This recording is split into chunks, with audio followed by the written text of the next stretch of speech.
En primer lugar, doña Lee Hatner nos ha hablado de las enfermedades mitocondriales desde un punto de vista muy personal. A continuación, don Aníbal Materi, Kinesiología institucional y gremial, instituciones gremiales y sindicales y deontología ética y moral profesional. Hemos podido percibir en su discurso amor, bondad, respeto, y me he quedado con lo de escuchar. El señor Aníbal, es que me ha emocionado mucho tu ponencia. Me quedo también con kinesiología y fisioterapia dentro del arte. Es una de las pocas profesiones que conserva lo natural. Nuestra profesión es artesanal. Hay que escribir, participar y demostrar lo que hace nuestra profesión. Y el principal actor es el fisioterapeuta, es el paciente, y su familia. A continuación, la ponencia del secretario de la Asociación Asense, Francisco Javier Santos, nos ha hablado de experiencias profesionales, personales y nos ha nombrado una serie de reivindicaciones. Uno de los objetivos principales de esta asociación es promocionar el asociacionismo. A continuación, Victoria Vida nos ha hablado de las dificultades de los pacientes y de la familia. Y Beatriz, de su experiencia profesional. Comienzan las preguntas cuando queráis. Gracias.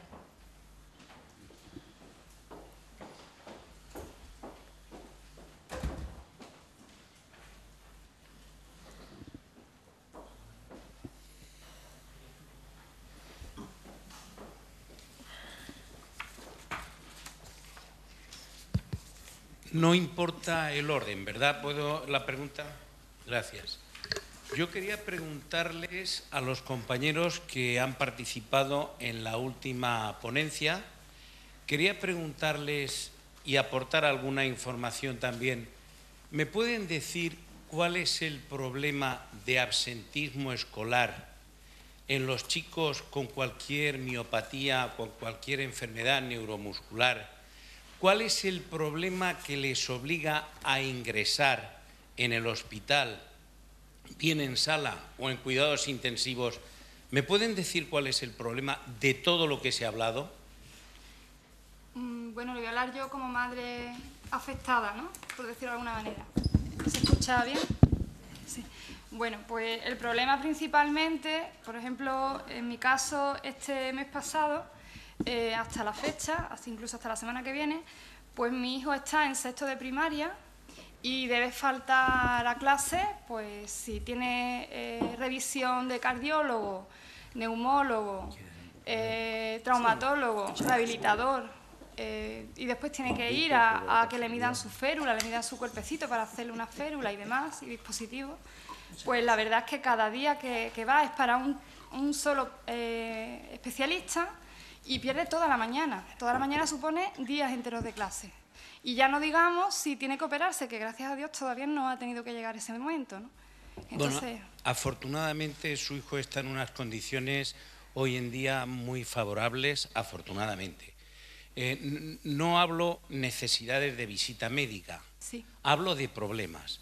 Y entonces, afortunadamente, su chico no tiene ese problema que le obligue a ir al hospital, no voluntariamente, como en el caso de las visitas, sino por otros problemas. Javier, tú por la experiencia también de los pacientes, supongo que cuando tienen un problema, no es un problema de deformidad torácica. El problema que les obliga a llegar al hospital y a faltar a clase no es el problema respiratorio, no son las infecciones respiratorias, no es el acúmulo de mucosidades que tienen en sus bronquios y no pueden expectorar. Según el tipo de enfermedad que sea, porque en nuestra asociación, como decíamos, hay muchos tipos. Entonces, en Duchenne, la distrofia muscular de Duchenne y Becker, sí suele pasar eso con frecuencia, y también suele pasar que si en estos casos son niños los que lo padecen sobre todo, suele pasar que si se llevan algún tiempo paralizado por lo que sea, pues su cuerpo se queda como rígido y eso les impide ir al colegio, ¿no? Y en mi caso concreto, que yo padezco una fascioscapulohumeral, que por suerte es más, avanza algo más despacio que estas dos últimas que he dicho, en mi caso fue una cosa, yo tuve que decidir si ir a fisioterapia o estudiar, una de las dos cosas. Las dos cosas eran incompatibles, porque lo que me ofrecía el sistema sanitario era fisioterapia por la mañana. Yo soy de un pueblo a 27, 28 kilómetros de Sevilla. Me ofrecía ir todos los días a fisioterapia por la mañana, toda la mañana en fisioterapia y volver por la tarde. Yo cuando eso lo intenté hacer en el verano, entre clases y clases, yo en mi casa llegaba para acostarme, no llegaba para otra cosa. Entonces era imposible hacer las dos cosas a la vez. La alternativa que me quedaba era estudiar, intentar prepararme, intentar trabajar y dejar la fisioterapia, digamos, buscármelas como podía. Por eso, si habéis estado atentos a mi ponencia, nosotros lo que no hemos encontrado en el sistema sanitario, lo que no hemos encontrado en los médicos, lo hemos encontrado en los fisioterapeutas. Hemos encontrado esa comprensión y esa ayuda y ese ánimo lo hemos encontrado donde no en el sistema sanitario, sino fuera del sistema sanitario. Yo les recomiendo, y voy a terminar, les recomiendo en la asociación que contemplen ustedes la posibilidad de tener a una persona especializada, no a cualquier fisioterapeuta, ¿eh? Esto tiene que ser una persona especializada en fisioterapia respiratoria, porque conforme vayan avanzando las enfermedades, habrá un momento en que tendrán tal debilidad muscular respiratoria que tendrán mucosidades en su pecho y no serán capaces de sacarlas. Y para eso hay programas hoy en día, y voy a hablar de justicia y no de política, que no hay derecho en que en España, que es un país que nos corresponde a todos los españoles, en una comunidad, un chico con una distrofia muscular de Duchenne en una situación avanzada pueda tener en su casa un Cough Assist, un aparatito que sin hacerle daño ninguno, su madre, su padre o el Espíritu Santo que esté en casa le puede sacar las mucosidades, y en otras asociaciones dentro del país ni se conozca ni se tenga. Y es de agradecer esta enfermedad, porque cuando una persona está ahogándose en una piscina y la sacas, ¿cómo que si te lo agradece? Cuando una persona con una distrofia muscular de Duchenne se está ahogando porque no tiene fuerza para toser y le sacan los mocos sin meter ningún tipo de sonda por la nariz ni hacer ningún tipo de daño, esto es de agradecimiento y lo agradecen. Contemplen ustedes que es fundamental, importantísimo, porque lo que les quita la vida muchas veces el altísimo porcentaje es el problema respiratorio.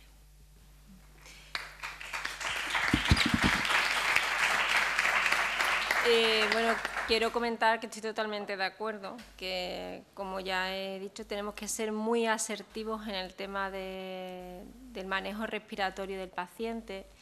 Afortunadamente, en algunas áreas sanitarias, por lo menos aquí en Andalucía, en el ámbito que yo conozco, eso está cambiando, pero no en todas las áreas sanitarias.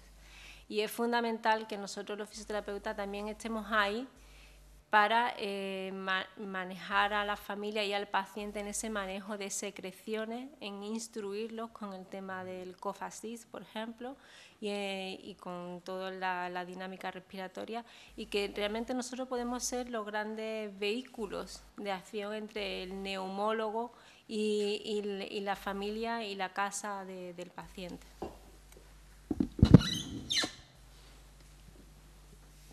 Hola, buenos días. Quiero felicitar en primer lugar a todos los ponentes de la mañana y al colegio por la elección de esta temática para la jornada iberoamericana. Y quería hacer una, no sé si reflexión o pregunta, orientada fundamentalmente a los ponentes de la última ponencia, ¿no? Actualmente hay algunas fundaciones en España que están promocionando o visualizando las enfermedades neuromusculares, porque en algunos casos hay famosos que están implicados en este tema, ¿no?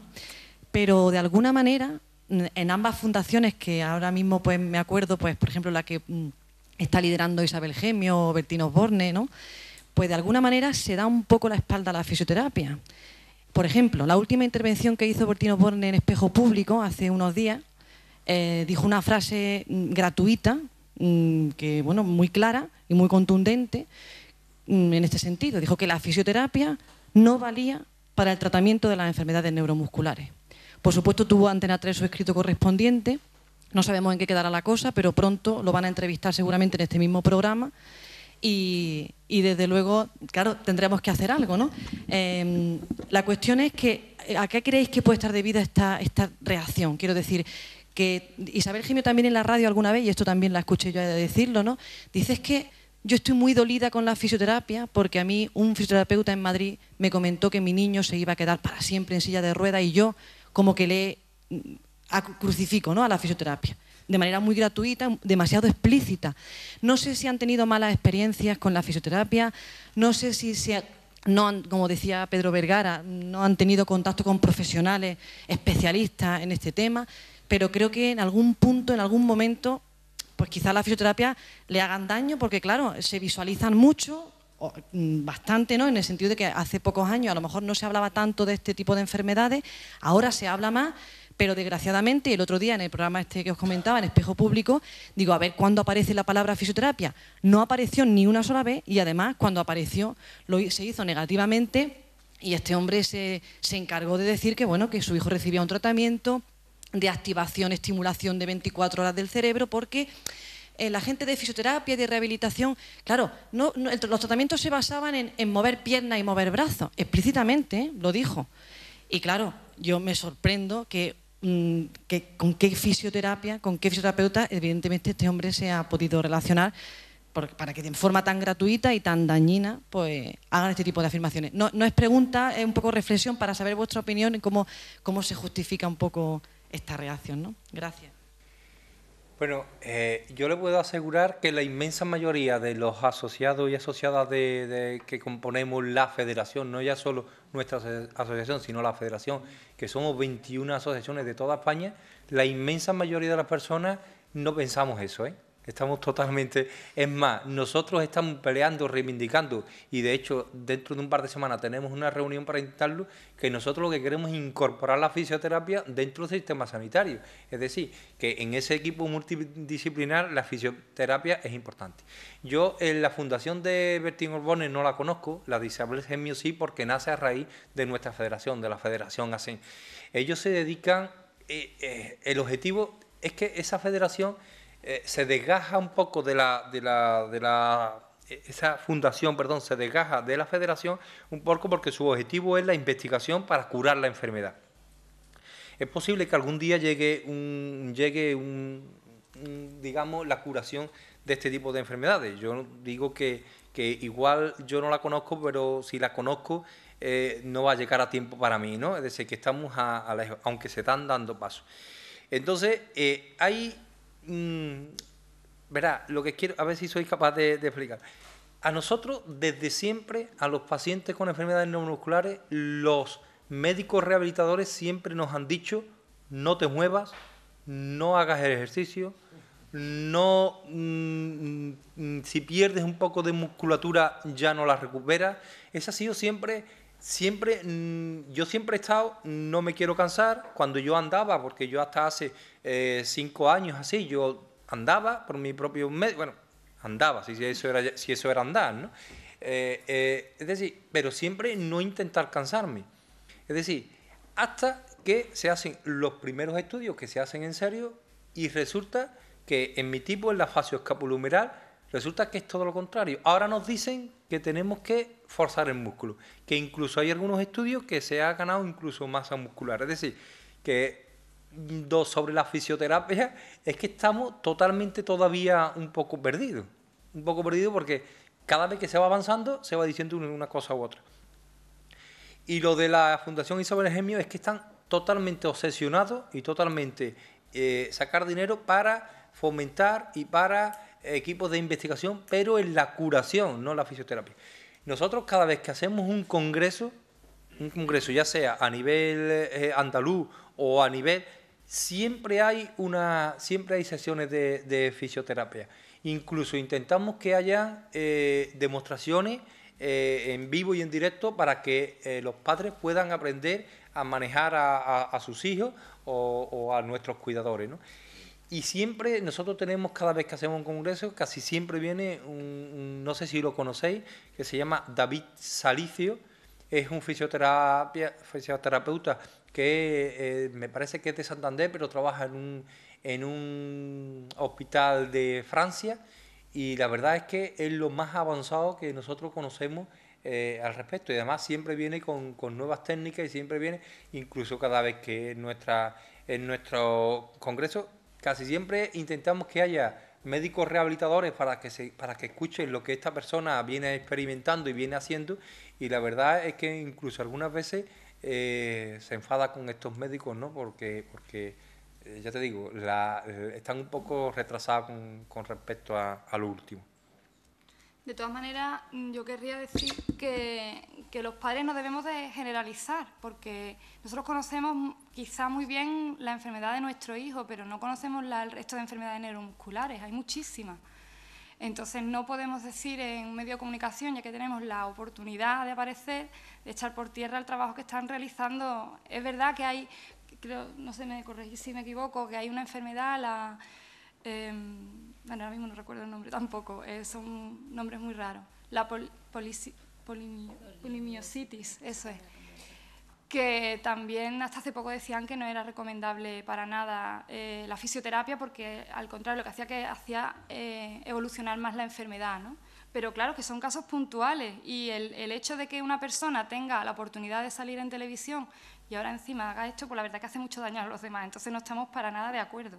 Es más, es lo que dice Javier, que nosotros siempre intentamos, porque es que soy el paso más cercano que tenemos a la medicina. Los médicos ahora sí, yo la verdad que estoy teniendo muchísima suerte con el equipo médico que le ha tocado a mi hijo, y no tengo queja de ningún médico, ningún especialista se ha negado a nada, están totalmente abiertos a la comunicación, pero claro, no los tenemos día a día, lo vemos una vez cada 6 o cada 8, dependiendo de la demanda que tenga cada médico, porque cuando hay buenos médicos hay muchísima demanda de ese médico en especial.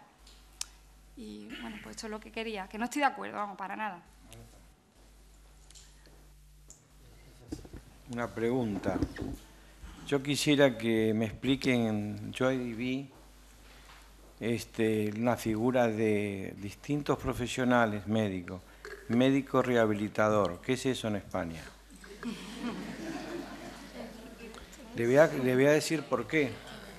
Yo lo escuché muy atento allá al colega, y a Javier, y a Beatriz, y a Victoria. Le voy a contar una experiencia muy grande. Nosotros allá tenemos kinesiólogos de guardia, en la guardia del hospital. 7 titulares, 7 suplentes. Los 365 días del año. Tenemos guardias en las terapias, en los lugares cerrados. Nosotros tuvimos un problema, a lo mejor ustedes lo escucharon, que se incendió una Cromañón, se incendió un salón bailable. No pedían médicos por radio y televisión, pedían kinesiólogos. Ahí aproveché y pude sacar 387 cargos de kinesiólogos para los 33 hospitales de la capital federal de Buenos Aires.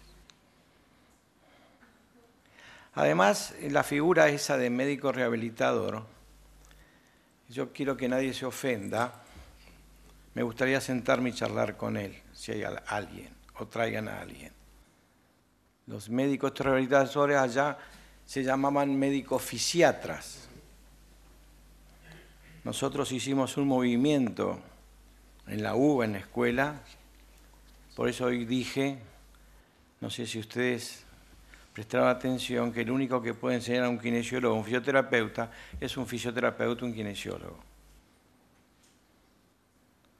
Nosotros, legalmente y a nivel académico, sacamos a todos los médicos fisiatras de nuestra profesión. El médico fisiatra no tiene lugar. Los mismos médicos no le dan cabida. No existe la especialidad. Los mismos médicos. Si hay alguien que quiere y aprecia al médico en mi país, es al kinesiólogo. El resto no, porque siempre tienen diferencia con el bioquímico, con el farmacéutico, con el psicólogo, ni hablar con el psicólogo, ¿no? Pero yo le puedo asegurar de que es una figura que lamentablemente se va destiniendo, va a estar desapareciendo. Además, médico rehabilitador. El médico hace medicina. ¿Dónde aprendió fisioterapia? ¿Dónde aprendió kinesiología? No tienen pacientes propios, porque ellos derivan, ¿sí o no? Derivan, juegan, tac, tac, tac, tac. Entonces, yo soy un luchador de todo esto, pero con una verdad. Yo tengo un badaje, un baúl de verdades y de leyes y de experiencias. Por eso le hablo que el fisioterapeuta, el kinesiólogo, tienen que capacitarse, tienen que perfeccionarse.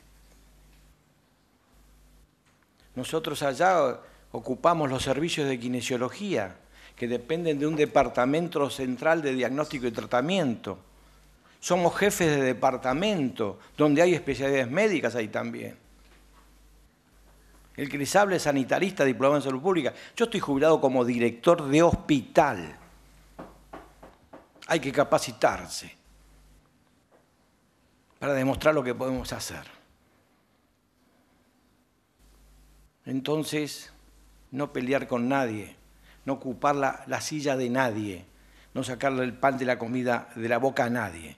Capacitarnos, perfeccionarnos para demostrar lo que es la fisioterapia. La fisioterapia es fundamental. Yo no recuerdo en mi país en más de 50 años que un paciente se murió por la atención de un kinesiólogo. Tampoco conozco problemas legales. Y miren que son muchos años. Por eso hay que perfeccionarse, hay que capacitarse y demostrar qué es lo que podemos hacer para mejorar al semejante, al paciente. Eso es fundamental. Cualquier pregunta a su disposición. Gracias.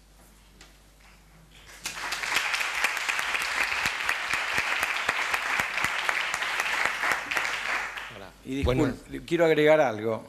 Y las instituciones son las que tienen que velar por esto. Las instituciones, esa carga pública que nos dan los colegas para administrarlos y dirigir las instituciones, son las que se tienen que capacitar para luchar esto, para ocupar lugares en el hospital público, en salud pública. Hay que demostrar qué es lo que hace la fisioterapia. En mi país las enfermeras, aparte de ser licenciadas, son doctoras en enfermería y tienen un departamento de enfermería. Tienen que ver cómo han evolucionado. Entonces, vamos a seguir capacitándonos y a ocupar lugares que están grises, vacíos. Gracias. ¿Querían preguntar algo? Buenos días. Bueno, primero quería felicitar a todos los ponentes porque han sido excelentes, ¿no? Pero justamente me viene que ni pintado don Aníbal porque, bueno, es precisamente a quien le dirigiría muchísimas preguntas y me la ha dejado a huevo, como dicen en mi pueblo. Porque precisamente ha dicho una frase sentenciosa, la facultad nos faculta, y ha repetido las leyes, las leyes. Justamente desde el Colegio de Valencia hemos publicado hace muy poquito uno de los pocos libros sobre legislación en fisioterapia y sorprendentemente hay muy poca legislación específica sobre fisioterapia en España. Estamos hasta el momento muy en el limbo. Y quería preguntarle sobre, en su ponencia, cuando ha dicho que tienen varias leyes en Argentina, más que precisamente creo que las leyes son lo que refuerzan a esas instituciones, no solo contra el intrusismo. Y si esas leyes son muy específicas, leyes que hablan exclusivamente de fisioterapia, o incluso cómo han conseguido quitar de en medio a esos fisiatras. Me ha dejado usted anonadado, afortunadamente.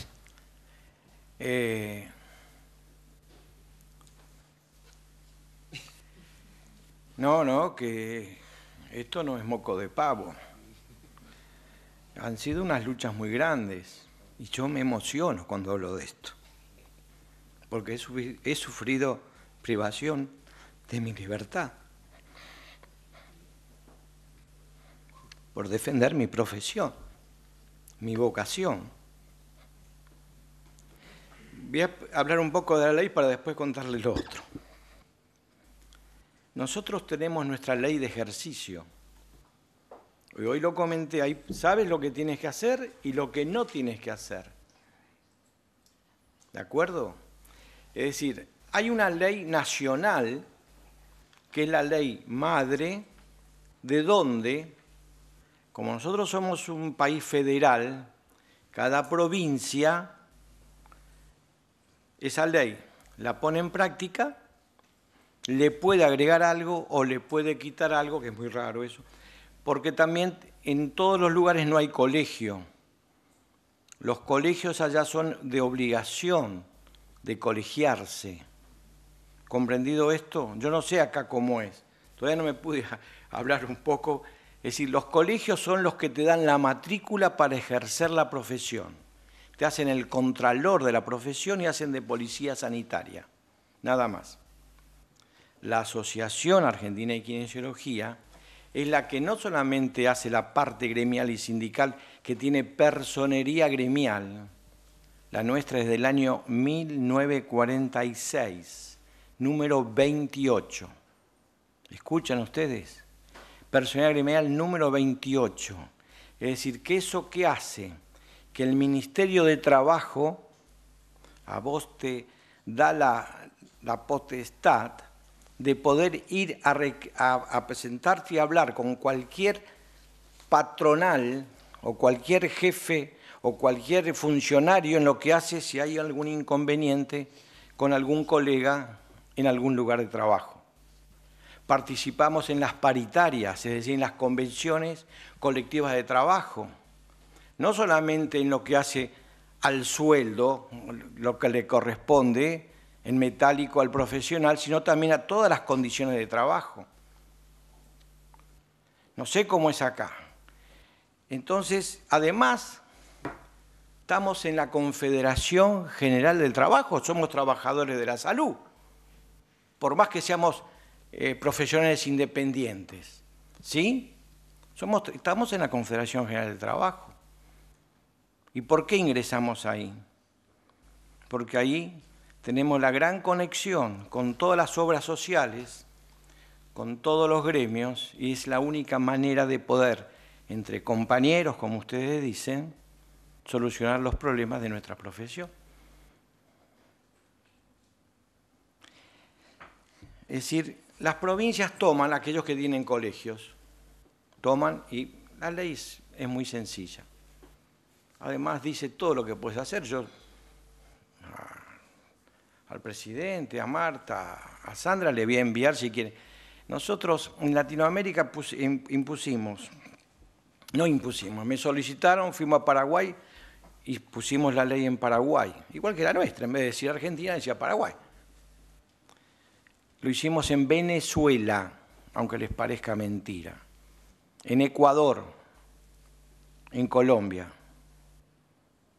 en Bolivia.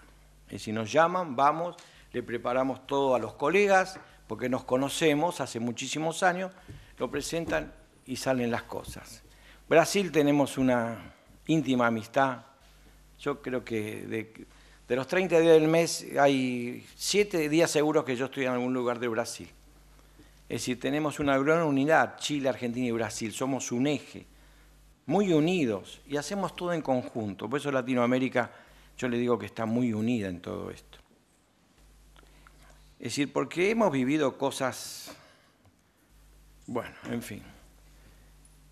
Le voy a contar respecto a los médicos fisiatras. Yo no tengo, ojo, los conozco, no tengo ningún inconveniente, no estoy peleado con nadie, pero los mismos médicos, los mismos pares de ellos se encargan de... Vaya usted a decirle a un neurólogo que necesita paciente de fisioterapia, se lo voy a mandar al médico rehabilitador. está en amor propio del médico. Vaya a decirle a un traumatólogo, no, se lo voy a mandar al médico rehabilitador para que le indique fisioterapia. ¿Y qué vas a ir? ¿A comprar papas? ¿Y qué? ¿Que vengo a comprar papas? ¿Acá venden papas? Sí, vengo a comprar papas. Es decir, que es una cosa... Muchacho. Entonces, nuestra profesión, como yo le conté que es tan larga, de tantos años, nosotros como éramos estudiantes íbamos a ver a los viejos colegas, a los kinesiólogos mayores, como ahora también le digo que yo soy un kinesiólogo mayor, no soy un viejo kinesiólogo. Entonces los chicos íbamos a la asociación y estábamos constantemente escuchando qué es lo que hacían nuestros mayores. Yo una vez por semana me reúno con 15 más o menos kinesiólogos que tienen más de 80 años y tienen que ver las cosas que uno constantemente aprende, como cuando también me reúno con los estudiantes. Ustedes observen, ¿no? Hay que escuchar para poder hacer, porque uno no se la sabe toda, ¿eh? Constantemente a uno le indican y le enseñan cosas. Entonces, en la escuela nuestra había médicos que enseñaban la profesión. Entonces siempre hay algunas inquietudes. Yo en esa época, para pagarme mis estudios, trabajaba en ahora se llama Telefónica, antes era Teléfono del Estado. Y en Teléfono del Estado, con las inquietudes que uno tiene, fui dirigente gremial. Era el secretario de Prensa y Propaganda del gremio de Capital Federal. Los compañeros a uno lo van empujando, bueno. Dejé, me recibí, y cuando entramos a la facultad veíamos cosas que no nos agradaban. Qué sé yo, cuando uno va a ver el fútbol, dice, mira, no tira el centro. Es decir, a nosotros no nos agradaban algunas cosas de los docentes, que eran médicos. Y entonces se formó una agrupación que todavía existe, que se llamaba Kinesio Movimiento, y ahí éramos 6 de los distintos años que empezamos a decir, bueno, esto tiene que cambiar, sin hacer política partidista, sin pertenecer a ningún partido político. En ese momento la universidad, allá en mi país, era una cosa de loco, la parte política era una caldera. Bueno, llegamos, nos habíamos propuesto, hicimos como una logia, llegamos y nos propusimos de meternos en las cátedras, llegamos a algunos cargos como jefe de trabajos prácticos y nosotros hablábamos con los alumnos, con los egresados, hasta que hubo un movimiento en que se le pidió que se retiren. Pero un movimiento con una claridad en lo conceptual, pero bien, sin matar a nadie. Y después de casi 8 años llegó el momento en que la Escuela de Kinesiología era dirigida por los kinesiólogos. Las autoridades interpretaron que teníamos razón, el consejo académico, etcétera, etcétera. Pero en el 76, una época muy difícil, yo era el secretario gremial de la asociación nuestra. A muchos de nosotros nos privaron de lo más importante.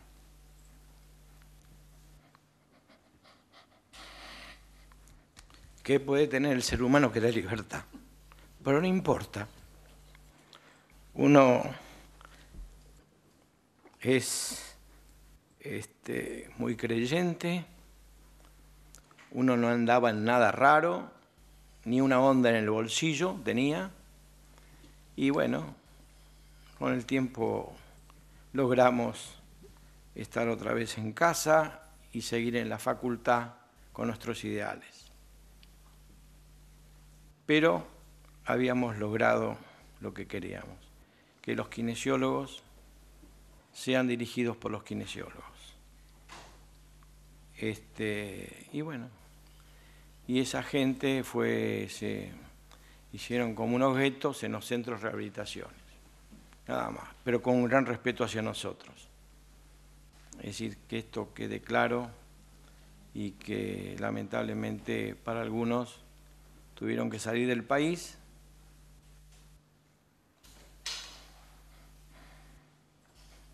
Otros no los vimos más.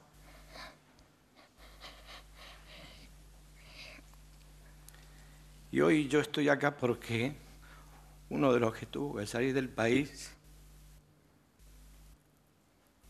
vino acá un tiempo, ahora está en México y le dijo a ellos, ustedes, que vaya fulano de tal a hablar con ustedes, que vaya a las jornadas.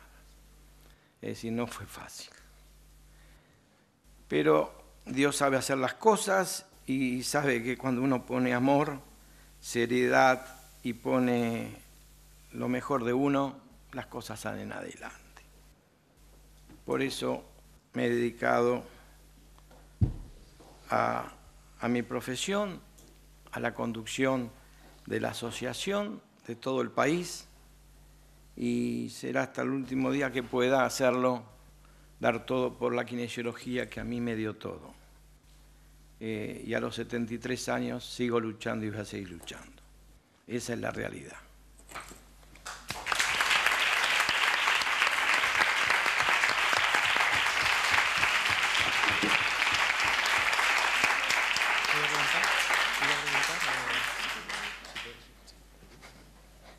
¿Más preguntas?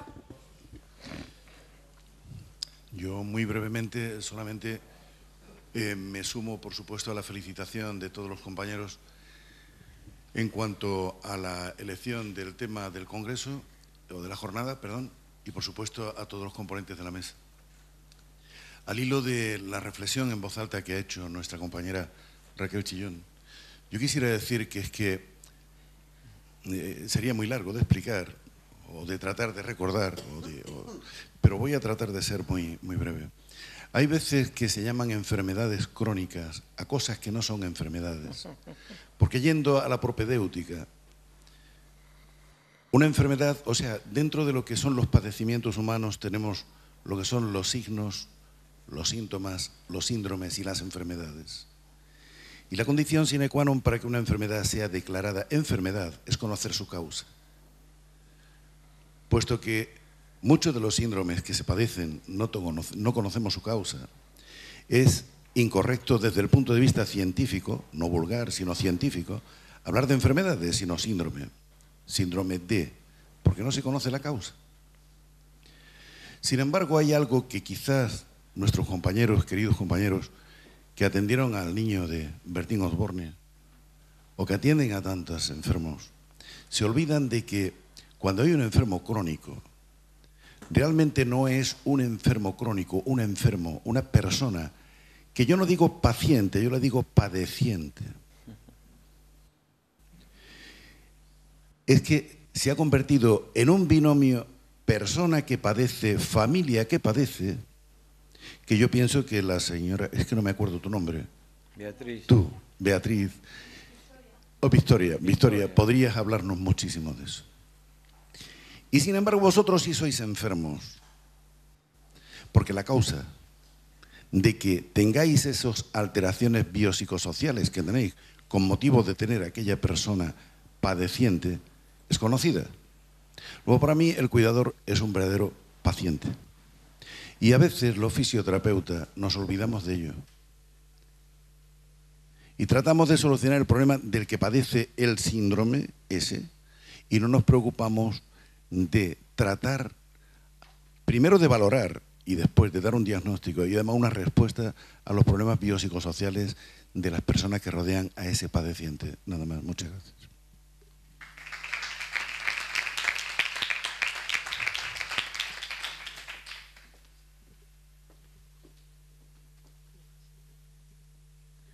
Buenos días o buenas tardes. Felicitar a todos los ponentes, los que de pronto me hayan visto que crean que no les estoy poniendo atención, es que estoy tuiteando.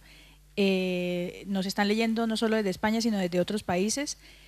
Por eso quería comentar con respecto a lo de la comunicación que comentaba la fisioterapeuta de la asociación, que hay que hacer que la gente se comunique, ¿no? Y comunicarse con otros fisioterapeutas también.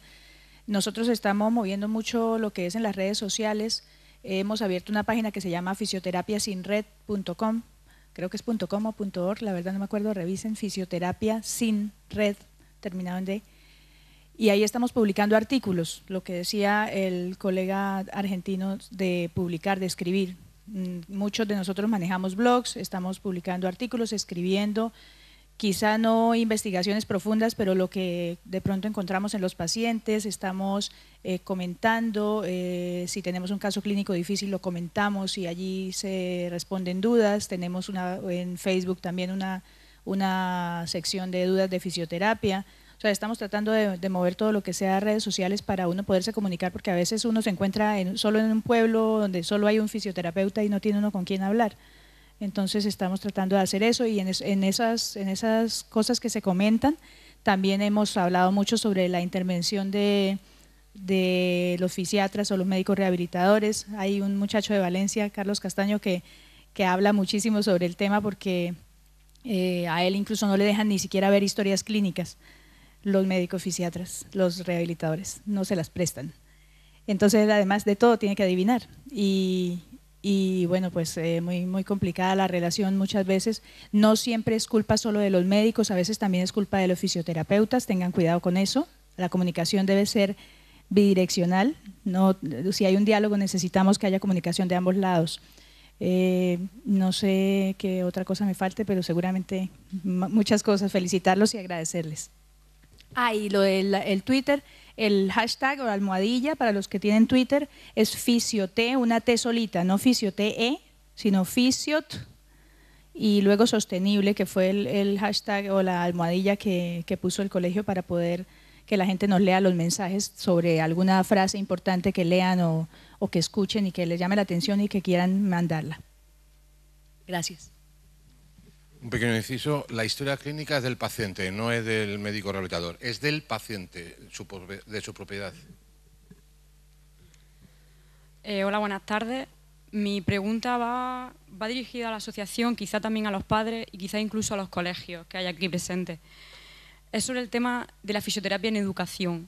Yo estoy trabajando en Castilla-La Mancha y hay fisioterapeutas en los colegios públicos, los institutos públicos, para apoyar a los niños que tienen cualquier tipo de problema, para precisamente no tener que sacarlos ni del colegio ni del instituto para llevarlos a la sanidad pública.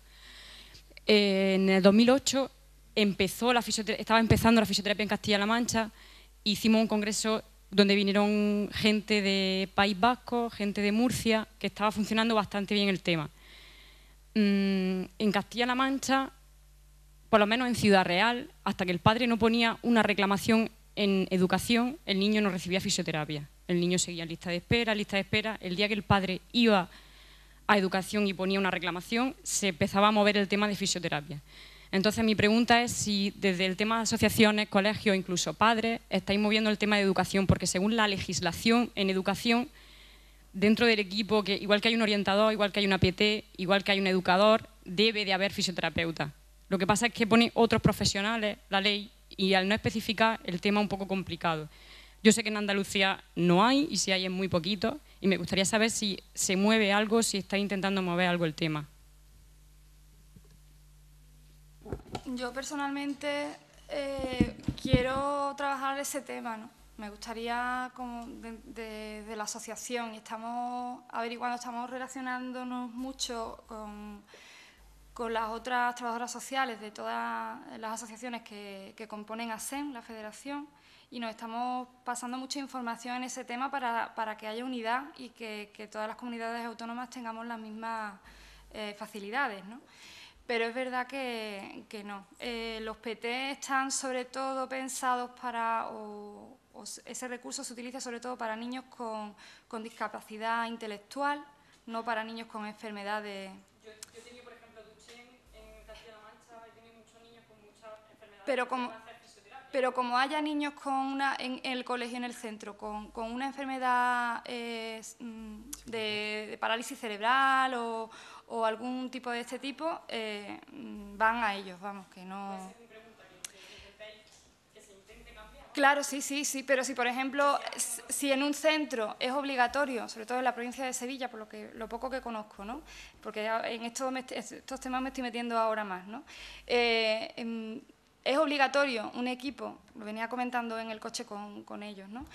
Un equipo de orientación educativa, que sea un equipo, pero no solo un profesional, que te valora a un niño y hace lo que quiere, lo mejor que puede, pero hace lo que quiere. Y aquí estos equipos existen, son los mejores equipos de orientación. Pero solamente... Y yo he estado no oficialmente como fisioterapeuta en este equipo porque la mancomunidad del municipio pagaba a este fisioterapeuta porque los padres habían ido a la delegación de educación a solicitarlo. Son los padres a los únicos que os escuchan. Sí, pero... Te lo digo. Sí.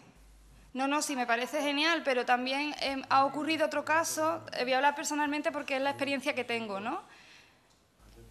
En mi caso, por ejemplo, el tema este de la educación del equipo, lo he solicitado porque mi hijo necesita, ya por el avance de su enfermedad, necesita un asistente personal.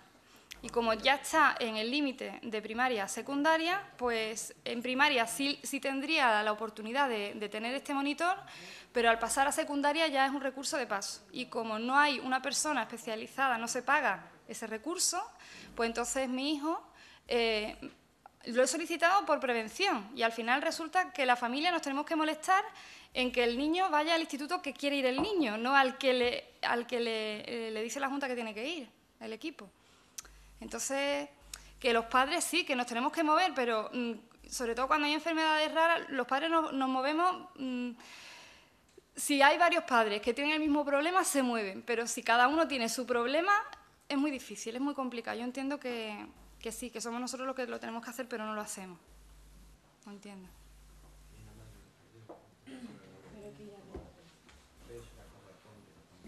Se dan por terminada esta primera sesión de la mañana. Comenzará a las 4:30. Muchísimas gracias a todos y que os aproveche.